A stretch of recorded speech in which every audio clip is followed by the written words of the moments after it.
Bismillahirrahmanirrahim. Assalamualaikum warahmatullahi wabarakatuh. Alhamdulillahirabbil alamin wassalatu wassalamu ala sayyidil mursalin wa ala alihi washabihi wa barik taubisan yaumiddin amma ba'd. Alhamdulillahirabbil alamin.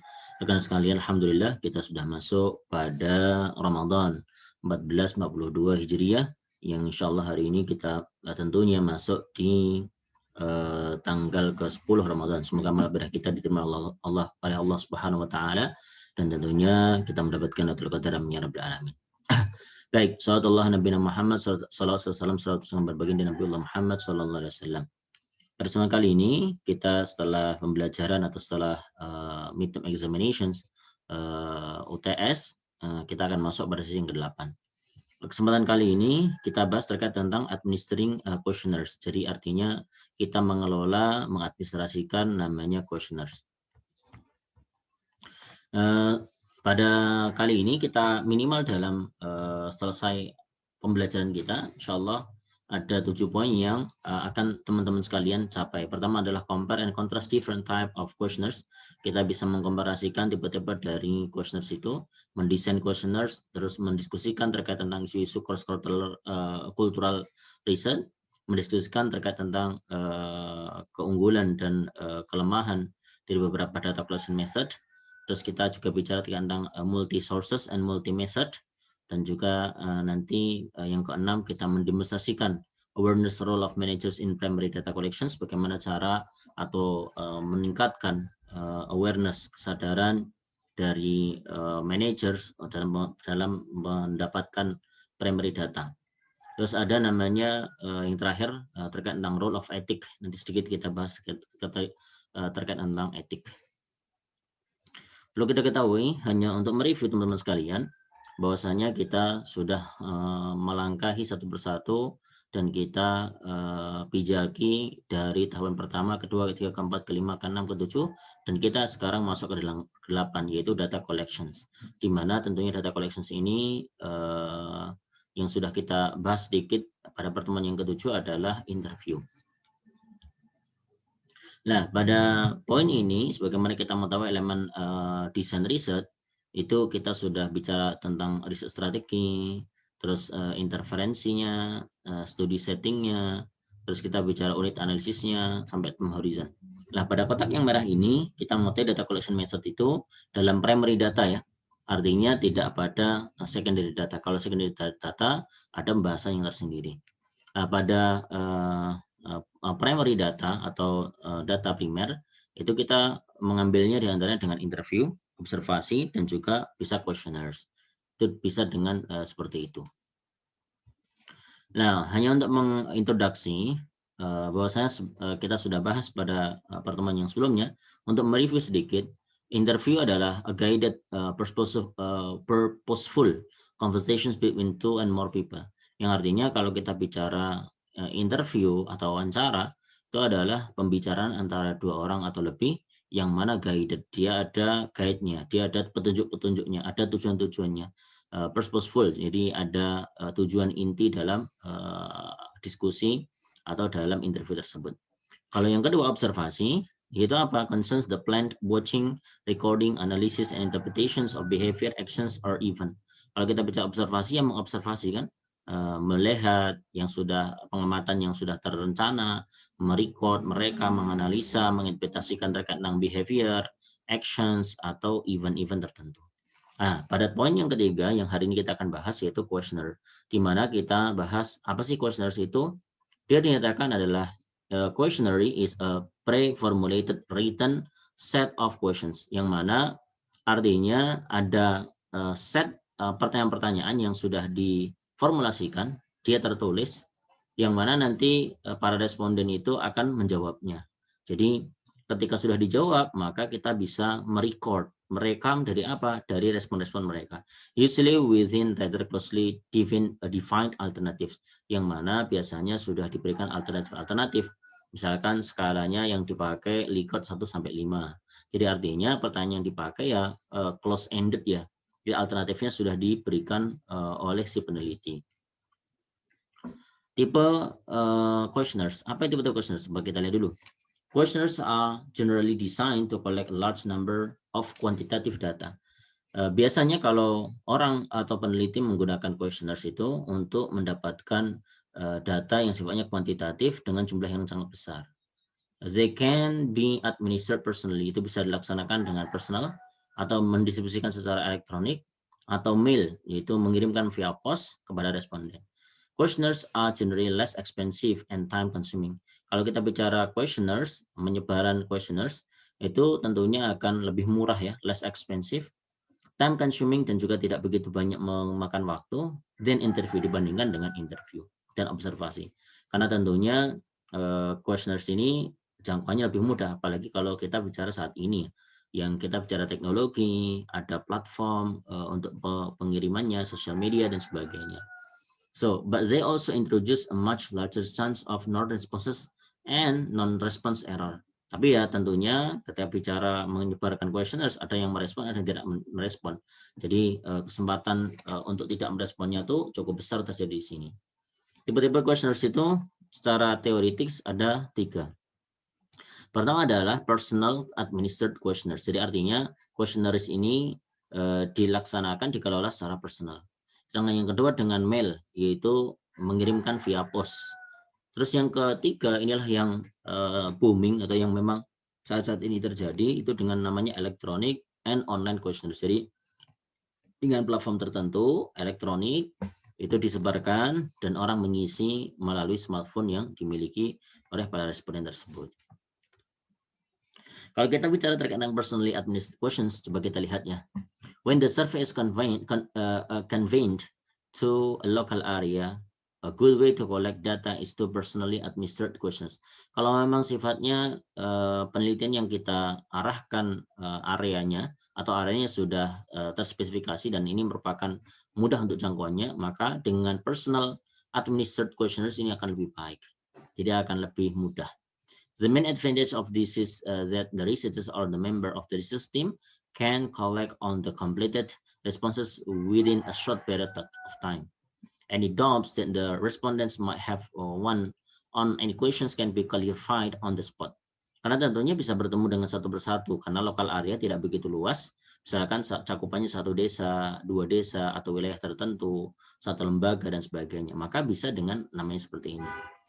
Karena apa? Nanti bisa berjumpa dan bisa mengklarifikasi satu persatu. The researchers also has the opportunity to introduce the research topic. Dan ketika pertama kali mengirimkan atau menyerahkan questionnaires, peneliti atau pihak yang dimintakan untuk menyebarkannya bisa mengintroduce, mengenalkan topiknya apa sih sebenarnya dan sebagainya.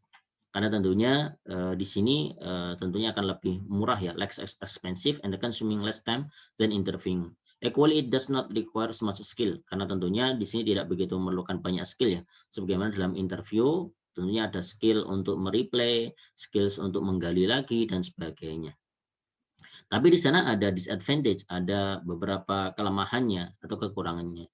Yaitu apa? Misalkan, researcher may introduce a bias by expanding questions. Karena tentunya peneliti bisa mengenalkan atau bisa mendapatkan namanya bias ya, ketidakjelasan bias pada penerangan atau menjelaskan pertanyaan-pertanyaan. Dan tentunya ini akan berbeda karena partisipasi atau partisipan satu, responden satu dengan yang lain itu akan berbeda. Ini tentunya akan menjadikan bias ketika kita menjelaskan lagi kepada satu dengan orang yang lain. Dan juga yang kedua ada namanya personal administered questionnaires, take time and a lot of effort. Dan ini juga tentunya karena bertemu dengan orang, ya waktu yang didapatkan atau yang dikonsumsi itu sangat lama juga. Dan a lot of effort karena jumpa satu persatu, ada yang appointment, ada yang enggak pakai appointment dan sebagainya. Itu di antara beberapa kelemahannya. Yang kedua ini yang diantaranya yang backbone zaman dahulu, mail questionnaire, jadi mengirimkan ke responden. Jadi a mail questionnaire is the self-administered paper and pencil questionnaires that is sent to respondent via the email. Jadi via email. Jadi ini kasusnya bukan email ya, tapi kasusnya adalah mail. Jadi via pos dikirimkan. Misalkan kalau hari ini ada banyak sekali ya, pakai Tiki, pakai JNE atau yang lain-lain itu dikirimkan, tapi bentuknya masih fisik. This method has long been the backbone of business research. Ini memang zaman dahulu menjadi backbone, tulang punggung pertama atau core-nya untuk melakukan riset dalam area bisnis. But with the arrival of internet, mobile phones, and social networks, mail questionnaires have become redundant or even obsolete. Jadi artinya ya tentunya sekarang sudah ada internet, ada telepon, ada sosial media dan sebagainya. Ini sudah sangat ditinggalkan oleh para peneliti. Nah, ini yang terakhir, tipe yang terakhir adalah electronic and online questionnaires. Jadi yang ketiga inilah yang banyak yang digandrungi oleh banyak para peneliti. Kenapa? Karena tentunya banyak advantage ya, banyak kelebihan-kelebihan. Misalkan, the distribution of electronic and online questionnaires is easy and fast. Karena di sana ada easy and fast, mudah dan juga cepat. Karena saat ini tentunya misalkan responden-responden kita itu mereka sudah memiliki namanya gadget, sudah memiliki namanya smartphone dan sebagainya. All you have to do is to email the invitations to complete the survey, post a link in the website and personal blog, or use social network. Ya, tentunya bisa kita sebarkan melalui namanya surat, misalkan surat elektronik ya, email itu. Misalnya kita kalau punya email seseorang dan sebagainya, tinggal kita kirimkan, atau kita posting di website kita atau personal blog, atau saat ini punya sosial media di WhatsApp, tinggal mengirim. Ya, tentunya bagaimana? Yang dibuat dengan apa? Created as web forms. Misalnya dengan form-form yang sifatnya basisnya web. Misalkan hari ini kita punya namanya Google Form.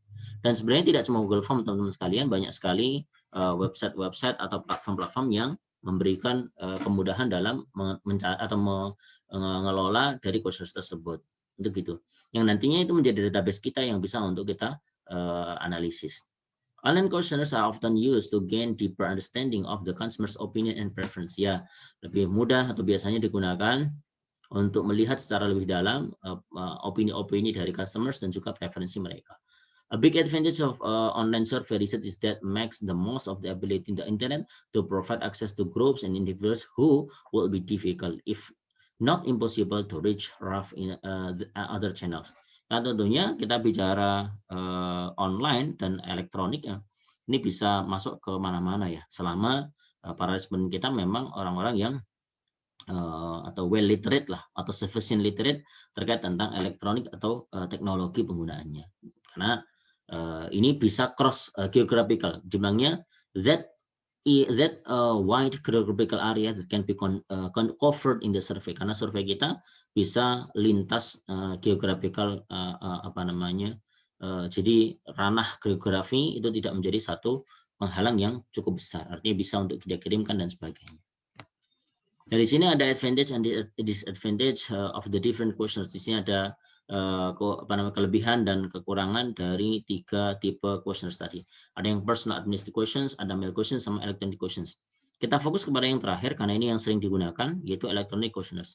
Apa sih advantage-nya, apa sih kelebihannya? Easy to administer, pengelolaannya mudah. Can reach globally, bisa menggapai atau bisa mencakup banyak sekali atau sampai ke global. Very inexpensive, artinya sangat murah sekali karena tinggal mengirimkan dan nanti orang merespon. Fast delivery, ya, pengirimannya mudah sekali, langsung ketika itu. Respondents can answer at their convenience, like the mail questionnaires. Automatic processing to answer. Karena tentunya kita tidak melakukan tabulasi data lagi ya, karena langsung dilakukan oleh misalkan web tadi, kita bicara Google Form misalkan, nanti kita bisa tinggal ekstrak, diambilkan datanya di Excel, itu bisa. Tapi ada beberapa disadvantage-nya. Misalkan computer literasi is must. Jadi ketika kita membuat itu, maka kita harus benar-benar tahu bagaimana cara mengelolanya secara pengelolaan komputer atau websitenya itu harus tahu. Dan tentunya pihak yang mengisi juga punya namanya smartphone atau punya akses terhadap internet. Sampling issues. Ini isu terkait tentang sampling. Bagaimana areanya dan sebagainya. Karena link ketika disebarkan dan semua orang bisa mengisi, itu maka menjadi isu. Samplingnya gimana nih? High non-response. Ada beberapa memang yang menjadi kasus respon-responnya tidak diberikan. Karena tentunya banyak sekali yang bertebaran di misalkan kita di WA group misalkan.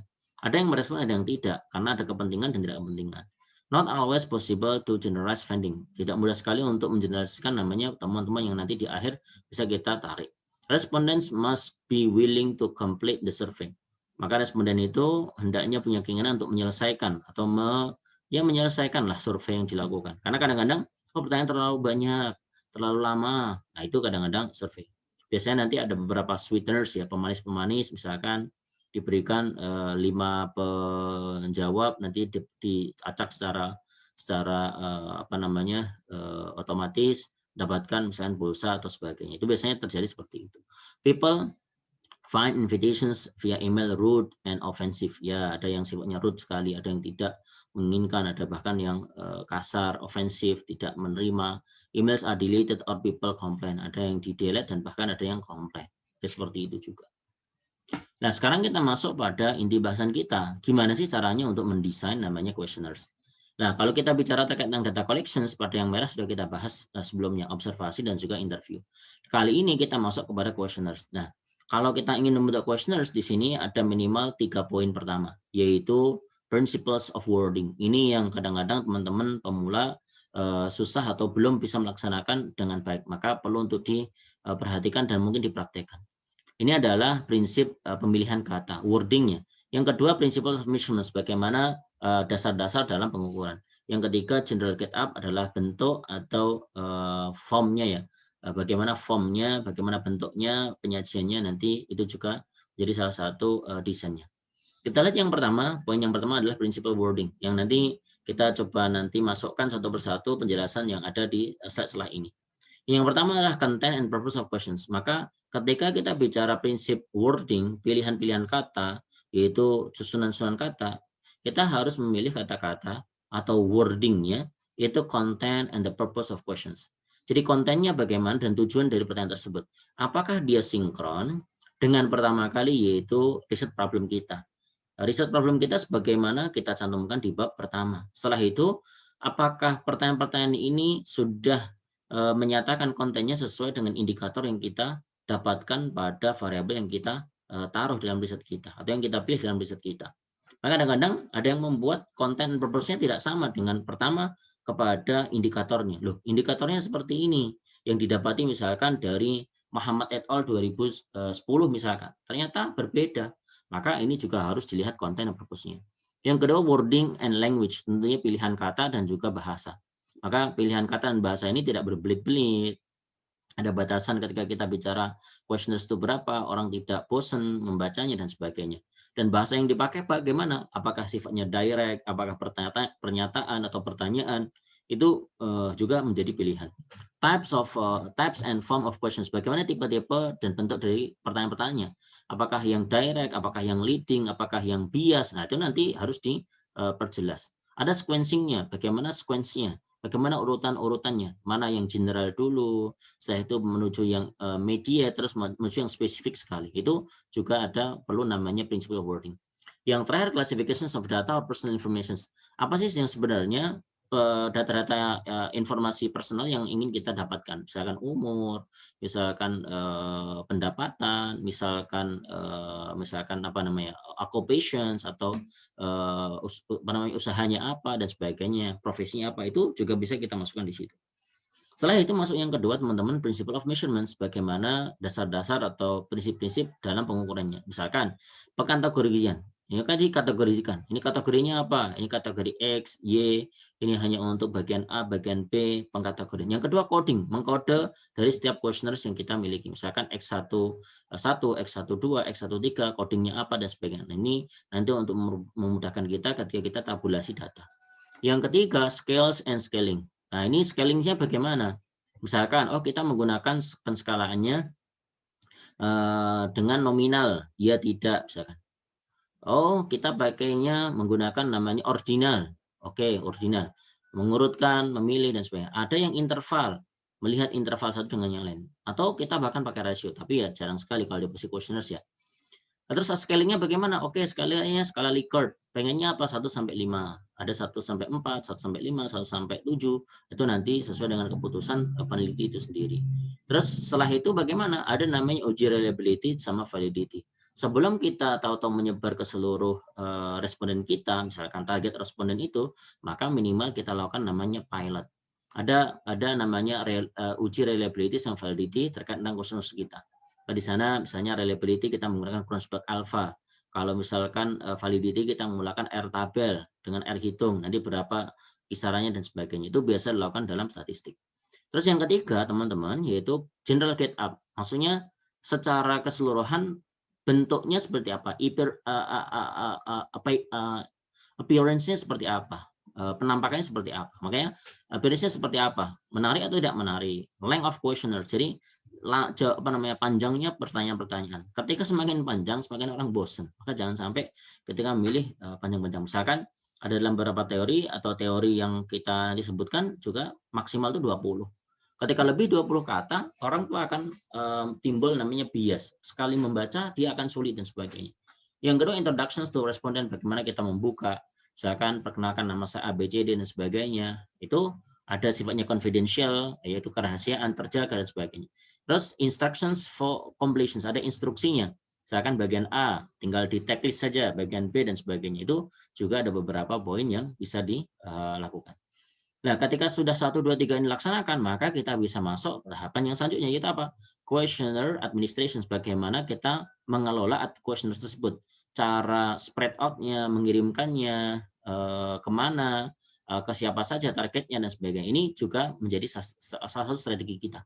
Dan yang terakhir nanti setelah kita mendapatkan istilahnya kalau di tabulasi data sudah kita dapatkan, maka kita testing goodness of data, tingkat normalitasnya, autokorelasinya dan sebagainya, multicolornya sedikit kita sebutkan. Kita akan uji di sini. Nah, di sini nanti biasanya kita menggunakan software untuk mengujinya.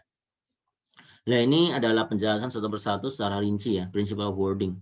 Jadi faktor-faktor apa saja sih yang ketika kita harus pijaki atau concern fokus dari principle of wording. Pertama adalah appropriateness of content of the questions. Kontennya tepat enggak?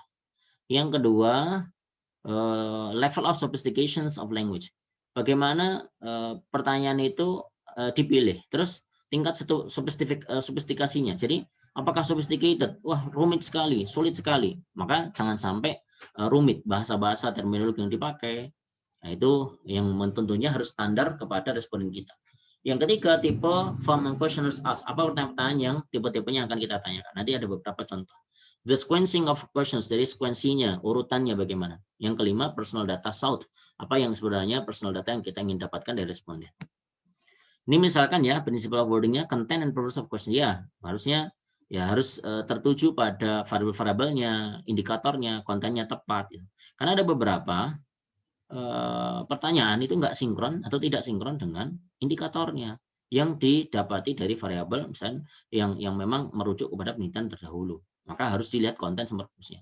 Language and wording the questions, bagaimana bahasa dan pilihan kata yang harus dipilih. Maka should approximate the level of understanding of the respondent. Jadi jangan sampai sulit untuk dipahami. Maka harus melihat kira-kira standar bahasanya, pemilihan katanya itu tepat dari level pemahaman para responden kita. The choice of words will depend on their education level. Maka tentunya bahasa-bahasa yang dipilih sesuai dengan level edukasinya, level pembelajaran para responden kita. The usage of terms and idioms in the cultures and the frames of reference of the respondent. Itu juga penting.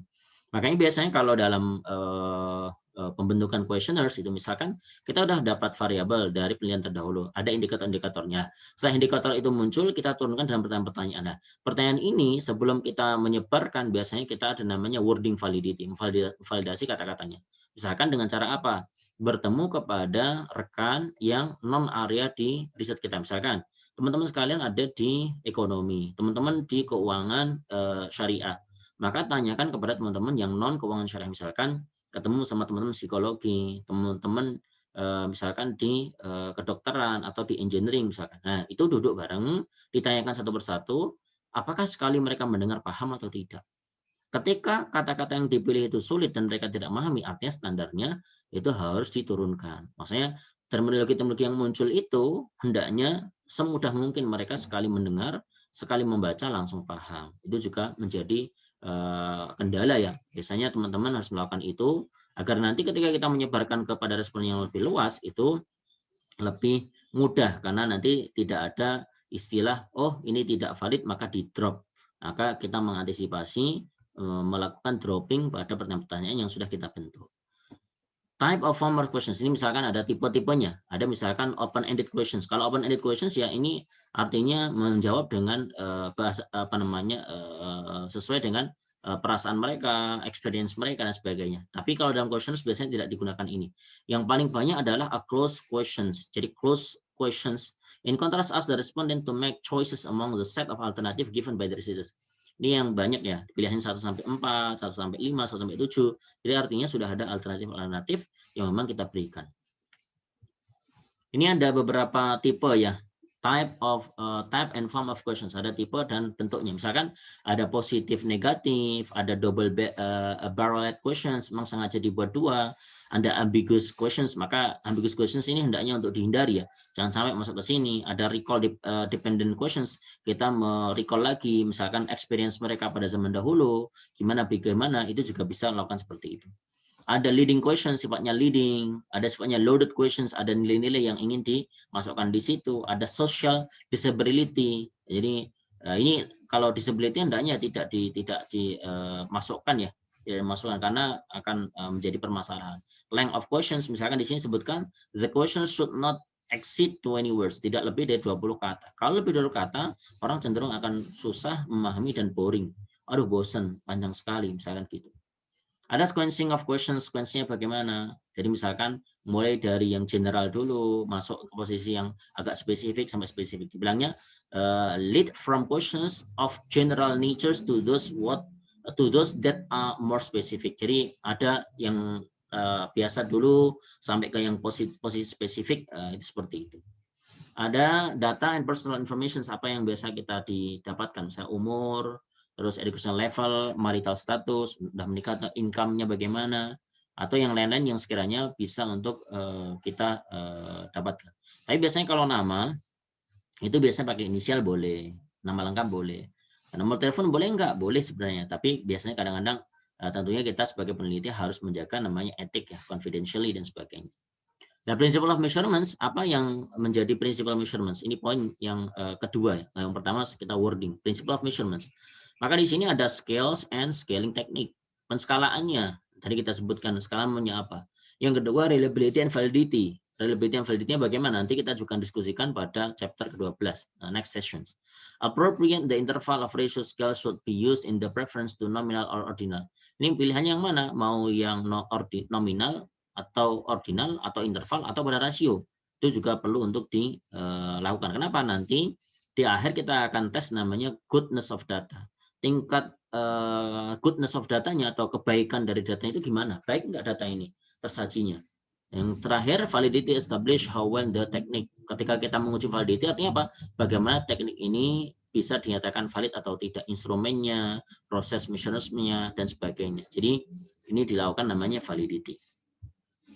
Ini contoh GitHub ya. Ini contoh ketika good introductions. Ini contoh misalkan ya teman-teman kalau di Tazkiyah bisa lah Bismillahirrahmanirrahim, assalamualaikum berkah, nama saya gini semester gini dan sebagainya, tuliskan purpose-nya, nanti kita akan kasih contoh. Di akhir jazakumullah khairan atas partisipasinya, bahwasanya data yang didapatkan ini tidak bersifat confidential dan tidak disebarkan kepada halayak luas hanya untuk kepentingan misalkan penelitian ini.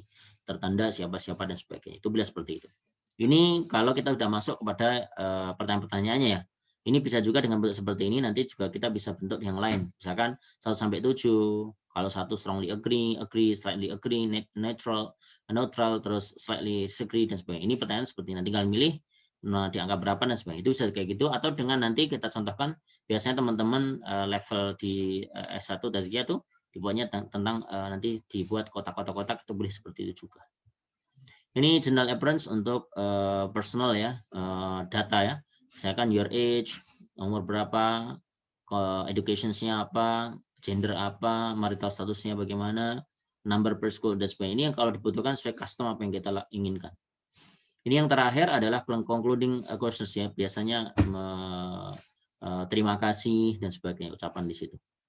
Nah, sekarang kita masuk multi-method data collections. Kita bicara multi-method. Because almost all data collections methods have some bias associated with them, collecting data through multi-method and form multi-resources lends rigor to research. Karena tentunya setiap kali kita melakukan observasi, interview, dan juga questionnaire itu ada tingkat biasnya masing-masing. Makanya bisa kita melakukan dengan level selanjutnya, itu apa? Multi-method sama multi-sources.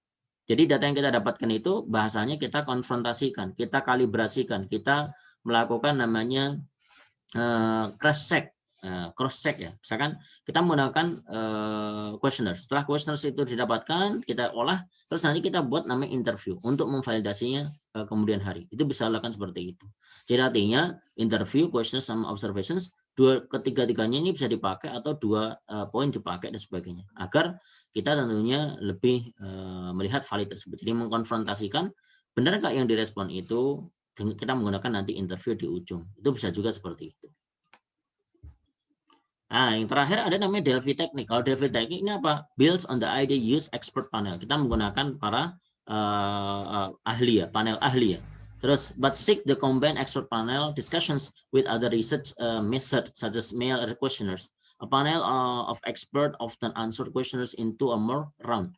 Jadi menjawabnya tidak cuma sekali, tapi 2-3 kali. Artinya ada tahapan-tahapannya. At the first round, they are asked to answer a series of questions on the likelihood of the future scenario or any other issues about which there is unsure or incomplete knowledge. The contributions from all experts are then collected, summarized, and feedback in the form of the second round questionnaire. Jadi tahap pertama diberikan pertanyaan yang sekiranya masih perlu untuk disempurnakan terkait dengan informasi, pengetahuan, dan sebagainya. Terus pada yang kedua sudah kita dapatkan yang pertama, terus kita ulangi lagi dengan beberapa revisi yang kita gunakan. Terus yang terakhir, after reviewing the first round result, the expert assess the same issues once more. Jadi diakses again kedua kali, taking the opinion of their expert, other expert into account. Kita juga memperhatikan expert yang lain terkait dengan hal tersebut. Jadi Delphi ini tingkatannya tidak sekali tapi 2 kali kepada expert ya. Jadi artinya pertanyaan kita ini sudah kita lakukan validasinya kepada para expert. The rationale behind this iterative processes that eventually it may lead to the consensus about the issues that is being investigated. Karena intinya kita ingin mendapatkan konsensus dari para pakar terkait dengan isu yang kita investigasi. The identity of participants is usually not revealed. Ya, tidak langsung dimunculkan siapa partisipannya. Even after the completion of final report, this should prevent some experts from dominating others dan sebagainya. Karena ya dikhawatirkan ada mendominasi satu dengan yang lain, tapi tidak disebutkan siapa-siapa saja yang masuk dalam Delphi tersebut. Saya kira seperti itu di posisi questionnaires, cara membentuknya, mendesainnya, dan sebagainya. Nanti kita akan coba diskusi lebih banyak di kelas dengan contoh-contoh yang insya Allah lebih mengena ya. Dan teman-teman nanti cara mengkonstruknya mulai dari misalkan udah mendapatkan variabel, mendapatkan indikator, dan bagaimana menurunkan indikator menuju namanya pertanyaan-pertanyaan questionnaires tersebut. Saya seperti itu. Wallahu a'lam bishawab. Ma'atibit tamaniyah bitaufiq wan najah. Aku qouli hadza subhanakallahumma bihamdika asyhadu an la ilaha illa anta nastaghfiruka wa atubu ilaik. Assalamualaikum warahmatullahi wabarakatuh.